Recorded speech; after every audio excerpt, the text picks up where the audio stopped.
Tagumpay ang workout ni Dwight Howard sa Golden State, sasamahan na kagad sina Draymond Green and CP3. Yanis na real talk ni Shannon Sharpe. Yes mga idol, successful itong 2 araw na pag-workout ni Dwight Howard sa Golden State Warriors.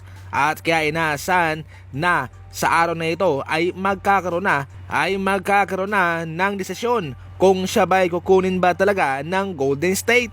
Sentro, yan ang sigaw ng mga fans ng Warriors mga idol na kinakailangan nilang kunin upang makumpleto na ang kanilang lineup, dahil kahit na mayroon nang napapirma itong Warriors na big man, syempre iba pa rin talaga na mayroon silang legit na center sa kanilang lineup. Marami ang na-excite na magsilabasan nga ang balitang itong si Dwight Howard ay makikipagkita at mag-workout sa Warriors, dahil nga ang usaping ito ay matagal na, pero sa ngayon ito'y nagkatotoo na. Sa ating nakarang video, magkasama nga mag-workout sina Draymond Green and CP3 mga idol, at ayon sa impormasyon galing kay Jason Domas, sasama na itong si Dwight Howard doon sa kanila sa LA upang mag-workout.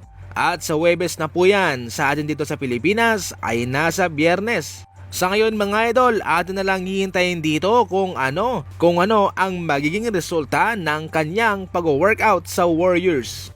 Ang maganda lang dito ay nagkaroon pa siya ng pagkakataon na makausap sina Steve Kerr at Mike Dunleavy mga idol, at kasama na yung mga mayroong matataas na rangko sa Golden State front office. Samantala, nako, ito'y isang masamang balita para sa Indiana Pacers mga idol, kahit na mayroon silang kagustuhan na bigyan ng extension contract itong si Buddy Hield, pero yun nga lang, ang kampo ni Buddy Hield ay hindi na tatanggapin ang kontratang iyon.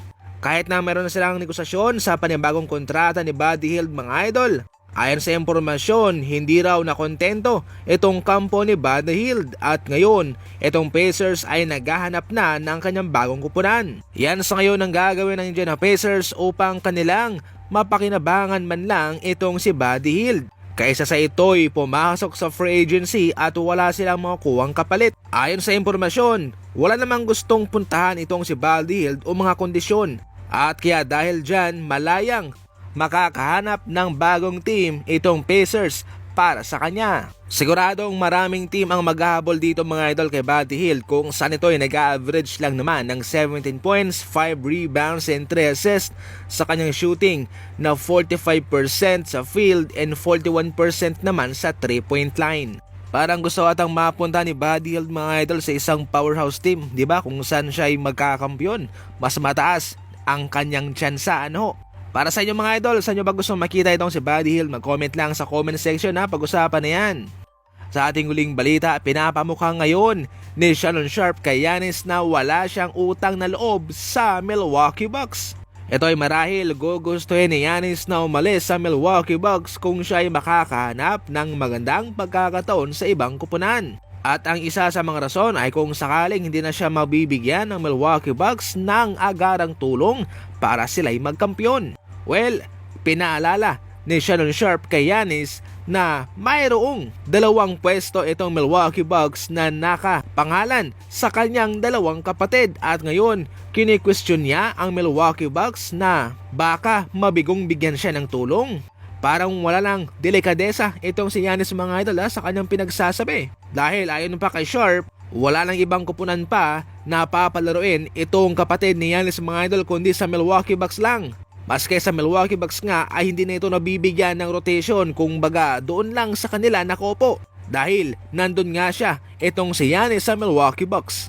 Definitely mga idol, may punto dito si Sharpe. Parang hindi na naisip ni Yanis na nandun pala ang kanyang kapatid na hawak nga yung 2 pwesto ng Milwaukee Bucks, na kung tutuusin ay pwede namang ibigay ng Milwaukee Bucks sa iba upang sila ay makakuha pa ng tulong, di ba? Kung tutuusin, mas inuna pa nga nito Milwaukee Bucks na i-secure ang kanyang 2 kapatid at pinapasahulan pa ng milyones, kahit na hindi naman nagkakaroon ng rotational minutes sa kanila.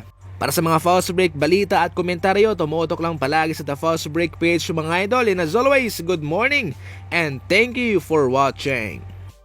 Baka isa ka na sa 3 pipiliin ko mga idol sa araw na ito para sa ating pabonus dito sa Ipog Game.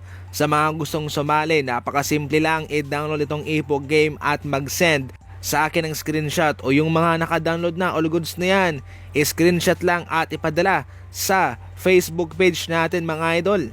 Siyempre sa Ipog game, napaka-basic lang maglaro. Siyempre itong mga isang paborito ko at marami pang iba dyan. Napakadali lang maglaro at napakadali lang mag-withdraw.